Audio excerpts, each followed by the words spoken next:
ماہرین لسانیات کہتے ہیں کہ اس لفظ کے معنی سرحدی حملہ آور کے تھے۔ انگلستانی سیکسن کی اس ریاست کے باشندوں کو مرثیائی باشندے کہا جاتا ہے، جس کے معنی ہوئے سرحدوں پر حملہ کرنے والے لوگ۔ تاریخ کے مطابق مرثیہ ریاست آج کے تقریباً پورے وسطی برطانیہ پر محیط تھی۔ اس کی سرحدیں شمال میں نارتھمبریا اور جنوب میں ویسیکس سے ملتی تھیں۔ 8ویں اور 9ویں صدی عیسوی میں یہ ریاست اپنے عروج پر تھی۔ رفتہ رفتہ اس کا زوال ہوا اور 1066 عیسوی میں مرثیہ سلطنت نارمن جنگجوؤں کے ہاتھوں فتح ہو گئی۔ تاریخ بتاتی ہے کہ انگلستانی سیکسن باشندے سخت جاں جنگجو تھے۔ انہوں نے جس سلطنت کی بنیاد مرثیہ کے نام سے رکھی تھی، وہ کئی صدیوں تک کامیابی سے اس کی توسیع اور دفاع کے لیے سرگرم رہے۔ مرثیہ کی تاریخ جنگ و جدل اور خون ریزی سے بھری ہوئی ہے۔ گھڑ سوار مسلح سیکسن فوج نے 600 سنہ عیسوی سے لے کر 850 سنہ عیسوی کے دوران اپنی پڑوسی ریاست ویسیکس سے 14 جنگیں لڑیں۔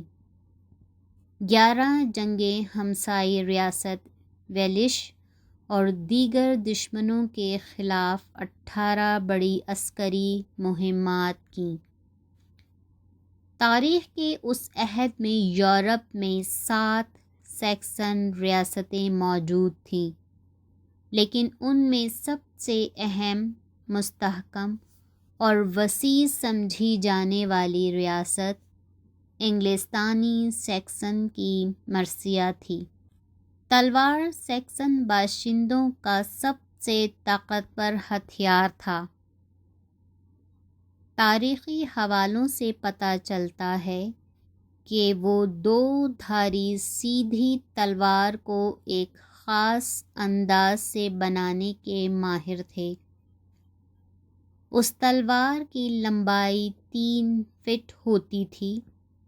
کئی انچ چوڑا بلیڈ اتنا تیز دھار بنایا جاتا تھا کہ اگر اس کا وار سینے پر پڑتا تو وہ فولادی ذرہ بکتر کو کاٹتا ہوا پسلیوں تک پہنچ جاتا تھا اور وہاں بھی دھار کے نشان چھوڑ دیتا تھا۔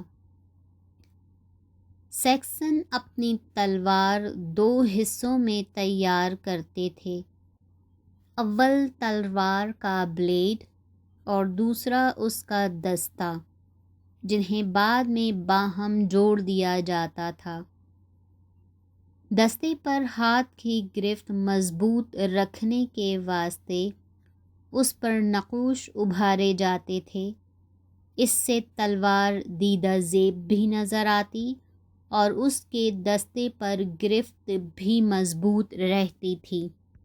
سیکسن اپنی تلوار کو مختلف اشیاء کی مدد سے بہت چمکدار بناتے تھے۔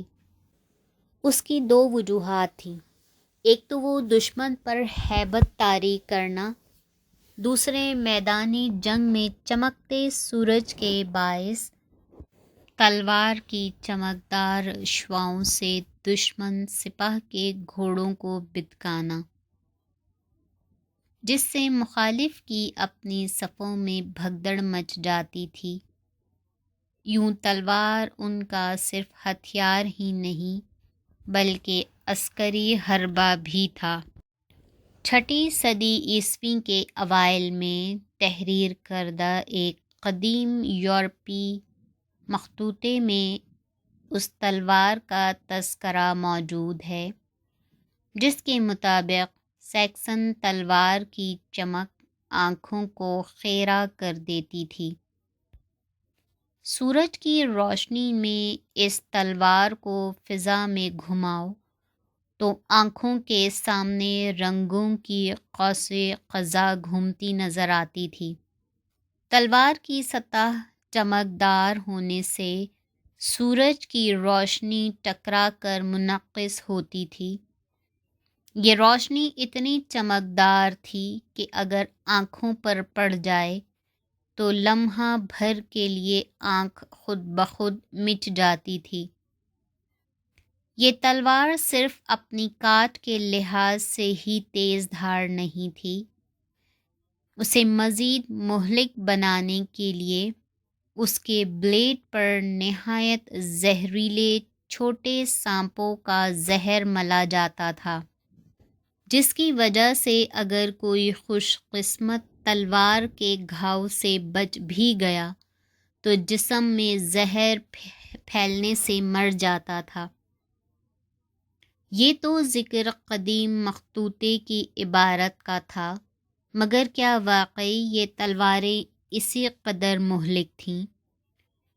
یہ بات جاننے کے لیے برطانوی ماہرین حرب و بشریات نے کچھ خاص تجربے کیے ہیں۔ برطانوی علاقہ کینٹ کبھی انگلستانی سیکسن باشندوں کا مسکن تھا۔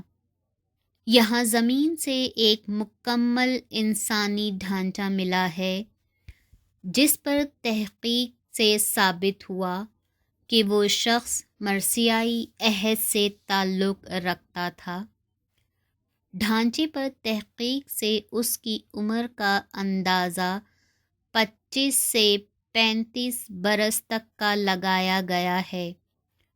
اس کے سینے پر تلوار کا مہلک گھاؤ پایا گیا ہے۔ پتہ چلتا ہے کہ یہ شخص جنگ میں زخمی ہو گیا تھا یا پھر میدان جنگ میں ہی تلوار کا گھاؤ اس کی موت کا سبب بنا ہوگا۔ یہ گھاؤ 16 سینٹی میٹر لمبا ہے۔ ایسا لگتا ہے کہ اس کے سینے پر تلوار کا ترچھا وار پڑا تھا۔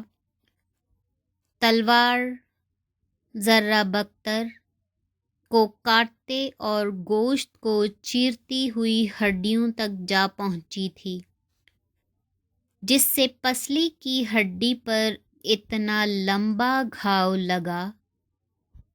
اس ڈھانچے پر کی گئی تحقیق کی بنیاد پر ماہرین تسلیم کرتے ہیں کہ وہ شخص یقیناً سیکسن تلوار کے گھاؤ سے مرا ہوگا، کیونکہ جو زخم ڈھانچے پر ہے، اتنی کارگر تلوار صرف سیکسن جنگجوؤں کی ہی ہوتی تھی۔ تلوار سازی اور تلوار بازی وہ دونوں میں مشترک تھے۔ دوسری بات یہ کہ جہاں سے ڈھانچہ ملا ہے وہ سرحدی علاقہ تھا، جہاں اکثر جنگیں ہوتی رہتی تھیں۔ اسٹیفورڈ شائر میں مدفون نوادرات سے تلواروں کے 92 دستے ملے ہیں۔ یہ دستے بہت مضبوط اور نہایت خوبصورت ابھرواں نقش و نگار سے مزین ہیں۔ زیادہ تر پر سونا مڈھا ہوا ہے۔ ملنے والے آلات حرب کی خاص بات یہ ہے کہ ان کی بناوٹ سے لگتا ہے کہ وہ عام لوگوں کے استعمال کے ہتھیار نہیں تھے، بلکہ کسی خاص شخصیت سے تعلق رکھتے ہوں گے۔ جہاں سے یہ مدفون نوادرات ملے ہیں، وہ علاقہ کبھی انگلستانی سیکسن جنگجوؤں کا مضبوط گڑھ تھا۔ ممکن ہے کہ یہ دفینہ کسی ایسے بہت بڑے سردار کی ملکیت ہو، جسے اس کی موت کے بعد عسکری وارث یا خونی رشتہ داروں کو منتقل کرنے کے بجائے وصیت کے مطابق دفن کر دیا گیا ہو۔ چونکہ یہ نوادرات خاصی بڑی تعداد میں ہیں، اس لیے انہیں مرنے والے کی قبر میں اس کے ساتھ دفن کرنے کے بجائے علیحدہ دفن کرنا مناسب سمجھا گیا ہو۔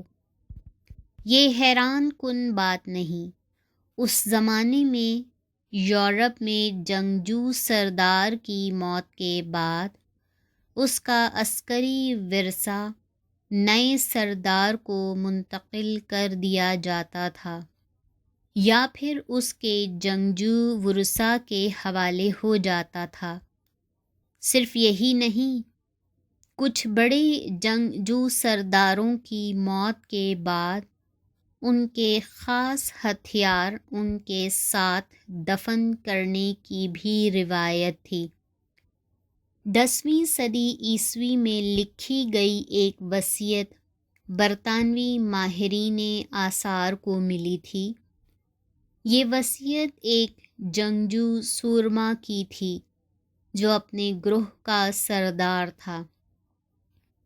اس دستاویز سے یہ دلچسپ بات بھی پتہ چلی کہ مرنے والا سردار آنے والے سردار کو اپنے ہتھیار اور گھوڑے سونپ دیتا تھا۔ وصیت میں تحریر ہے: میں اپنے شاہی سردار کو 4 سونے سے بنے دستانے، 4 تلواریں، 8 گھوڑے، 8 زرہ بختر، 4 خود مرنے کے بعد نئے سردار کو سونپتا ہوں۔ دلچسپ بات یہ ہے کہ جہاں ایک سردار مرتے ہوئے اپنے ہتھیار اور گھوڑے نئے سردار کے لیے ترکے میں چھوڑتا تھا، وہیں جنگجو کی خاص تلوار یا تو اس کے ساتھ ہی دفن کر دی جاتی تھی یا پھر اس کے وارثوں کے حوالے کر دی جاتی تھی۔ ضروری نہیں تھا کہ ایسا ہی ہو، بعض اوقات مرنے والے جنگجو کی تلوار خاص اہتمام سے علیحدہ سے دفن کی جاتی تھی۔ اس روایت کی بنا پر ممکن ہے کہ اسٹیفورڈ شائر سے ملنے والے مدفون نوادرات کسی بہت بڑے عسکری سورما کی ملکیت ہوں۔ وہ اتنا بڑا ہو کہ شاید وہ یہ خیال کرتا ہو کہ جو اس کا عسکری ترکہ ہے، اس کا اہل، اس کے گروہ یا قبیلے کا کوئی جنگجو ہے ہی نہیں۔ یہ بھی ممکن ہے کہ اس کی موت کے بعد قبیلے والوں اور ورثاء نے خیال کیا ہو کہ اس عسکری ورثے کا اہل ان کے ہاں تو ہے ہی نہیں۔ شاید ان کے لیے اہلیت کا معیار مرنے والے کی شخصیت اور شجاعت سے مماثلت رکھنا ہوتا ہو، اس لیے تدفین کے بعد فیصلہ کیا گیا ہو کہ مرنے والے کے آلات حرب بھی دفن کر دیے جائیں۔ اسی لیے آج کے نوادرات اور کل کے ہتھیار دفن کر دیے گئے ہوں۔ امکانات کئی ہیں، تاہم تاریخی حوالوں سے اس بات کا کوئی ٹھوس ثبوت نہیں ملتا کہ 7ویں صدی عیسوی میں انگلستانی سیکسن کے یہ آلات حرب اور آج کے نوادرات کیوں دفن کیے گئے تھے۔ کئی خیالات اور امکانات اس بارے میں اخذ کیے گئے ہیں، تاہم تاریخ سے ایک بات واضح ہو جاتی ہے کہ انہیں زمین میں دبانے والے دشمنوں سے ہرگز خوفزدہ نہیں تھے اور نہ ہی وہ انہیں دشمن کے ہاتھ لگنے سے بچانے کے خواہش مند تھے۔ اس کی وجہ یہ ہے کہ انگلستانی سیکسن آج کے جس برطانوی علاقے پر قابض ہوئے تھے، ان پر بعد کی صدیوں میں بھی ان کی گرفت بہت مضبوط رہی تھی۔ سورما کو تلوار کے ساتھ دفن کرنے کی روایت گزری صدیوں میں یورپ کے خطے میں بہت مضبوط رہی ہے۔ اس کے علاوہ شمالی یورپ میں نوادرات، بیش قیمت اشیاء اور قیمتی آلات حرب کو دفن کرنے کے ثبوت تاریخ میں کانسی کے دور سے ملتے ہیں۔ یہ روایت انگلستانی سیکسن کے دور میں بھی زندہ تھی۔ تاریخی حوالوں سے پتہ چلتا ہے کہ شمالی یورپ میں قبائل اپنی بیش قیمت اشیاء کو موسمی دریاؤں کی سوکھی تہہ، قدرتی چشموں کے اطراف اور گھنے جنگلوں کے اندر دفن کرتے رہے ہیں۔ تاہم اسٹیفورڈ شائر سے جتنا بڑا دفینہ دریافت ہوا ہے، اتنی بڑی مقدار میں ایسا کچھ پورے برطانیہ میں پہلے کبھی نہیں ملا۔ ایسا پہلی بار ہوا ہے۔ اتنی بڑی تعداد میں پہلی بار آلات حرب کسی ایک جگہ پر ملے ہیں۔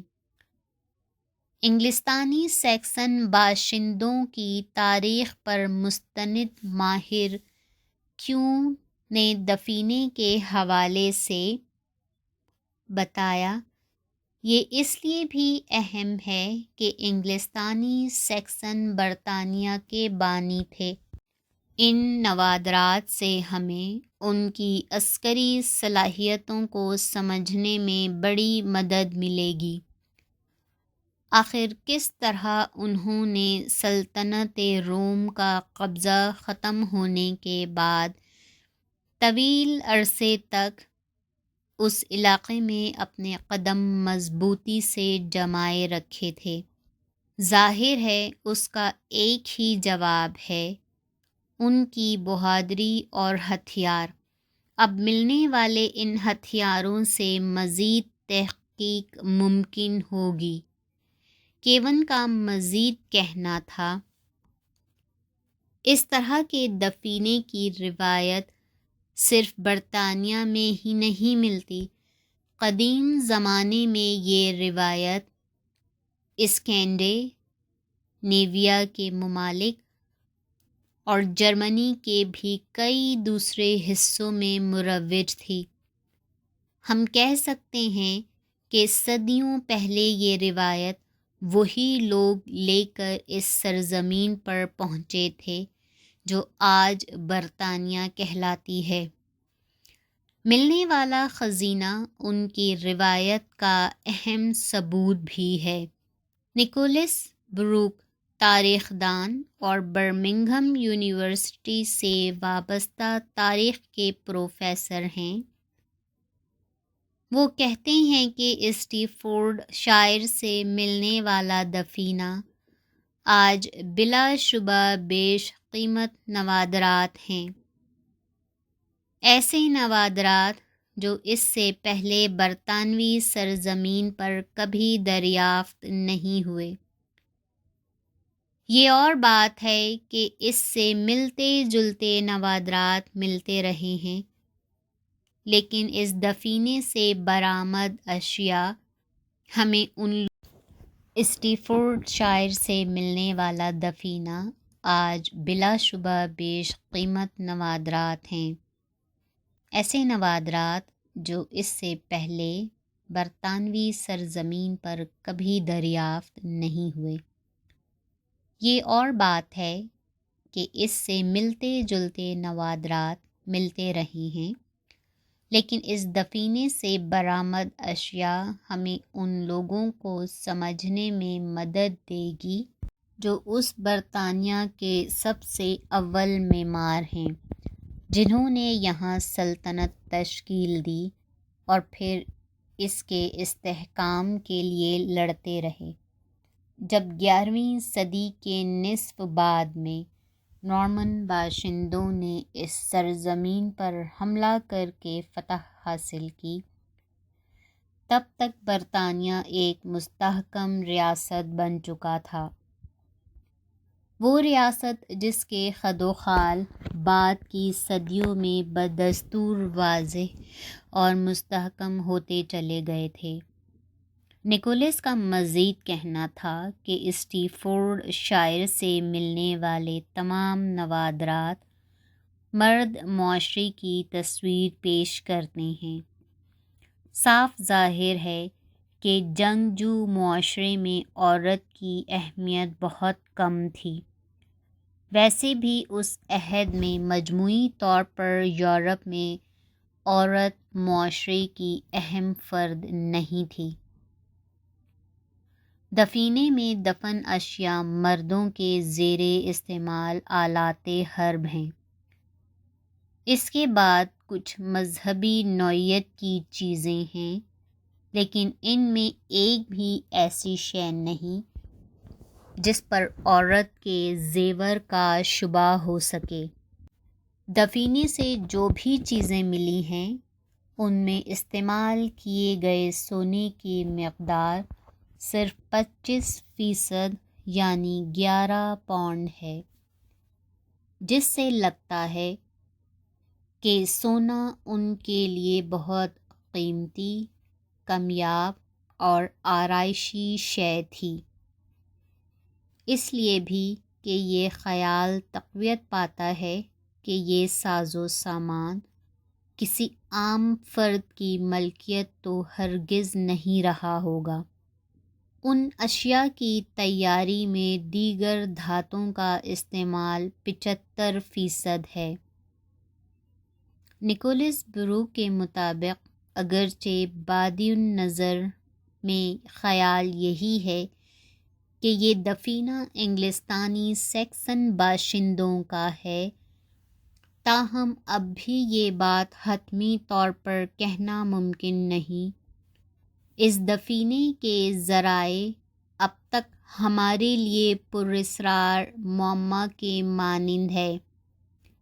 ویسے بھی دریافت اپنے ابتدائی مرحلے میں ہے، رفتہ رفتہ اس پر سائنسی بنیادوں پر تحقیق ہوگی، تب ممکن ہے کہ اس سے جڑے دیگر راز بہت دیر تک راز نہ رہ پائیں، مگر فی الوقت یہی حقیقت ہے جو میں نے آپ سے کہی ہے۔ قدیم برطانیہ میں سونے کے ذرائع مقامی نہیں تھے۔ زیادہ تر سونا دوسرے علاقوں سے یہاں لایا جاتا تھا۔ زیادہ تر سونا روم سے یہاں پہنچا۔ کبھی سونے کے ٹکڑے بطور کرنسی استعمال ہوتے تھے، پھر ان سے طلائی سکے ڈھالے گئے جن کا استعمال بطور کرنسی ہونے لگا۔ روم کا تسلط ختم ہونے کے بعد اس خطے پر جرمن قبائلی جنگجوؤں کے حملے ہونے لگے۔ وہ یہاں کے شاہی خزانے کا سونا لوٹ کر لے جاتے تھے۔ 7ویں صدی عیسوی میں جب انگلستانی سیکسن کے قدم یہاں جمے اور باقاعدہ ریاست تشکیل پانے لگی، اس وقت برطانیہ میں سونے کی مقدار بہت کم ہو چکی تھی، جس کی ایک وجہ رومیوں کے بعد یہاں سونے کی سپلائی کا لگ بھگ ختم ہو جانا بھی تھا۔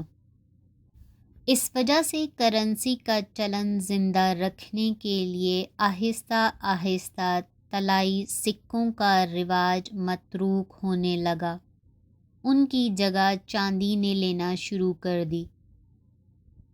اسٹیفورڈ شائر سے دریافت شدہ نوادرات جب دفن کیے جا رہے ہوں گے، اس عہد میں برطانیہ کی کرنسی میں چاندی بھی مستعمل تھی۔ لین دین میں سونے کا استعمال نہ ہونے کے برابر تھا۔ دوسرا یہ کہ سونے کی قدر میں بھی بہت زیادہ اضافہ ہو چکا تھا۔ دفینے سے ابرک بھی ملا ہے۔ ماہرین کہتے ہیں کہ جس زمانے میں یہ استعمال کیا گیا ہوگا تب اس کی قدر بھی سونے سے کچھ ہی کم ہوگی۔ کہتے ہیں کہ اس وقت سونے کی قلت کے باعث یہ دھات اس کے متبادل کے طور پر استعمال ہو رہی تھی۔ برطانوی تاریخ دان گائے ہلسل نے دفینے سے دریافت شدہ سونے کی اس دور کے لحاظ سے معاشری قدر متعین کرنے کی کوشش کی ہے۔ انہوں نے پہلے تو یہ پتہ چلانے کی کوشش کی کہ 7ویں صدی میں سونے کے سوا اور بیش قیمت کیا شے تھی۔ اس کے بعد انہوں نے دفینے سے دریافت شدہ سونے کی مالیت متعین کی۔ اس زمانے میں سونے کی ہمسری صرف ایک شے کر سکتی تھی اور وہ چیز تھی پالتو جنگی گھوڑے۔ ہلسل نے بتایا اس زمانے میں آج دریافت شدہ سونے کی قیمت 800 سولیدی یا 80 گھوڑوں کے برابر تھی۔ سلطنت روما کے آخری دنوں میں مستعمل طلائی سکہ سولیدی کہلاتا تھا۔ گائے ہلسل نے دریافت شدہ نوادرات میں استعمال کیے گئے سونے کی وہ قدر طے کرنے کی کوشش کی ہے جو کم و بیش 1300 سال پہلے رہی ہوگی۔ اس قدر میں کمی بیشی ممکن ہے، تاہم 2011 میں اس سونے کی برطانوی پاؤنڈ میں جو قدر متعین کی گئی ہے وہ نہایت درست ترین ہے۔ برطانوی کرنسی میں آج اس سونے کی قیمت 3 ملین امریکی ڈالر بنتی ہے۔ گائے ہلسن کہتے ہیں، میرے لیے سونا قطعی غیر اہم ہے۔ اہم چیز وہ ہتھیار ہیں جو ملے ہیں۔ اس سے یہ سمجھنے میں مدد مل سکتی ہے کہ وہ کس طرح ان ہتھیاروں، خاص طور پر اپنی تلوار کے بل پر دشمنوں پر قابو پا لیتے تھے۔ تلوار ان کا سب سے اہم ہتھیار تھا۔ یہ ایسی تلوار تھی جس کی ہمسری ان کے دشمنوں کی تلوار نہیں کر پاتی ہوگی۔ تبھی وہ کئی صدیوں تک اس زمین پر اپنا قبضہ برقرار رکھنے میں کامیاب ہوئے، اور اس کامیابی کے لیے انہوں نے بعد میں بھی درجنوں جنگیں لڑیں۔ دفینے سے بیش قیمت اور منفرد نوادرات ملے ہیں، وہاں سے درجنوں تلواروں کے دستے ملے ہیں، مگر افسوس کہ ایک بھی مکمل تلوار نہیں ملی۔